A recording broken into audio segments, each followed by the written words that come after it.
Hey everybody, Steve Stine here, and today what we're going to be doing is talking about how to create more creative arpeggios for you to have some fun with. Instead of just playing, a C major chord and creating a C major arpeggio, what we want to do is find some other things that might be more colorful, might be more interesting for you to play, and certainly more fun. So if you enjoy this video, please do me a favor, share it and subscribe to the channel, and let's get going.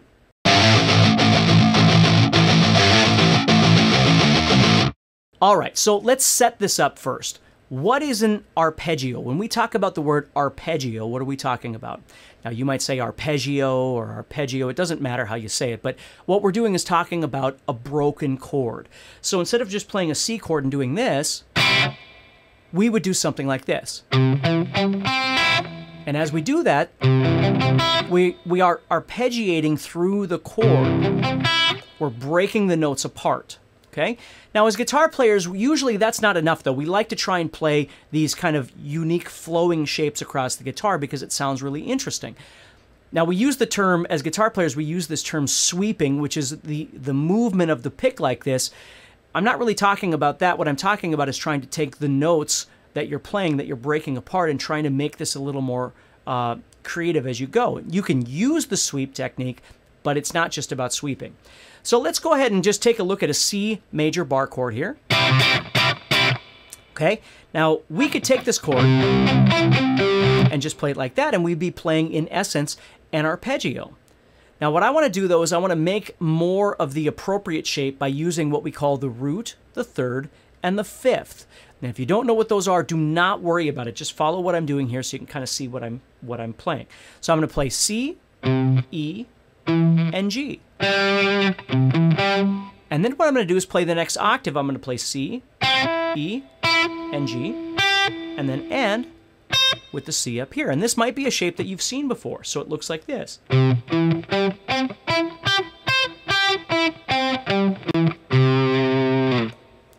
Now that would be the normal C major arpeggio that oftentimes guitar players would play. Now let's try and make it a little more interesting and a little more functional when we play it, okay? So what we're going to do with this chord is, instead of just playing C, E, and G, we're going to expand it a couple of different ways. So the first thing I'm going to do is I'm going to add in the note B, which we refer to as the major seventh. So now it looks like this. Because I'm adding the B here and the B here. So it sounds kind of fun.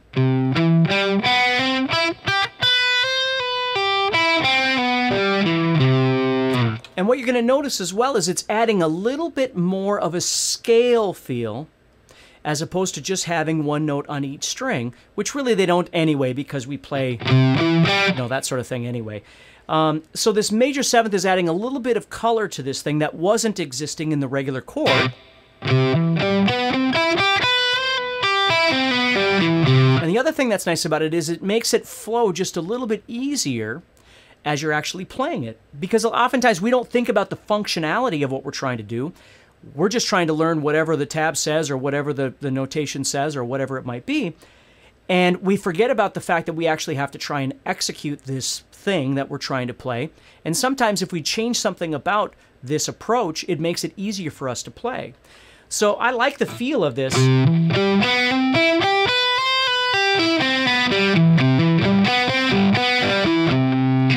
Kind of thing. Now what I'm going to do next is I'm going to add in another note, and I'm just going to keep kind of morphing it. You can kind of figure out what you like the best about it and then use that. So the next thing I'm going to do is add in the second note, which is often referred to as the ninth. And when I add that in, its octave is right there as well. So I have,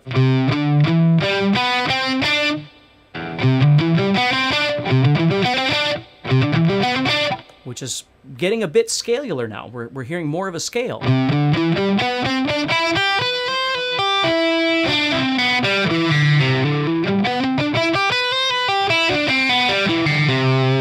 So that sounds kind of fun, adding in that ninth.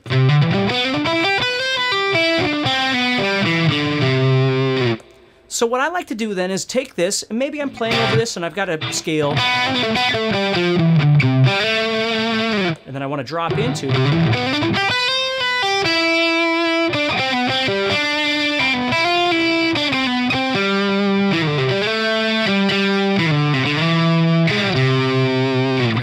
anything. But what I'm going to do with this scale now, or this arpeggio that I'm playing, is I'm going to take some stuff out of it. I'm going to remove the C on the 3rd string here. So I've got 3 notes on this string, 1 here. I'm playing the root, the 2nd, and the 3rd, or we could call this the 9th. Again, people refer to this as the 9th. I'm going to my 5th, and then right here's my major 7. I'm going to remove my root, my C, and I'm just going to go up to the 9th here.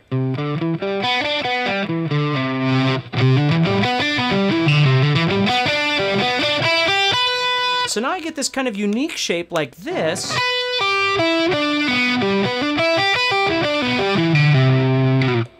Okay, so it's kind of cool. Now, what I might do from there is actually remove the 9th from down here.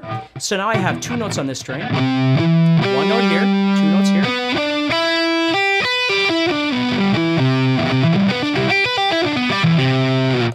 And you see how I've created something new just by kind of exploring what's happening? Now, I could look at this from a theoretical standpoint and go, well, this is the root, and this is the 9th, and this is the major 7th, and that sort of thing, which is great. Okay, I can validate it that way, or I can just simply explore it and find some things that I think are useful, that sound good, right? So as I'm playing this, now I've got this unique shape.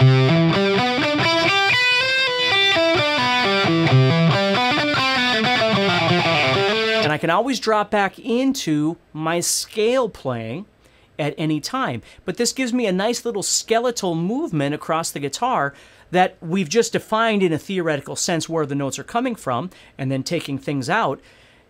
But the truth is they're all just part of the scale, right? So it's something kind of fun for you to explore and see if you can use in your playing. So I'm going to give you a bunch of different arpeggio ideas as we keep going here in different videos. I don't want to take too much of your time. But start with this and see if you can come up with some unique ideas on your own and let me know how things go for you, okay? So remember, please share and subscribe if you enjoyed this video. I've got a bunch of other videos that you can certainly take a look at. And remember to stay positive and keep practicing. Hey, this is Steve Stine from Guitar Zoom. Thank you so much for watching this video. If you enjoyed it, please do me a favor, like it and share it. And also make sure that you subscribe to this channel so you're always notified when I release new videos.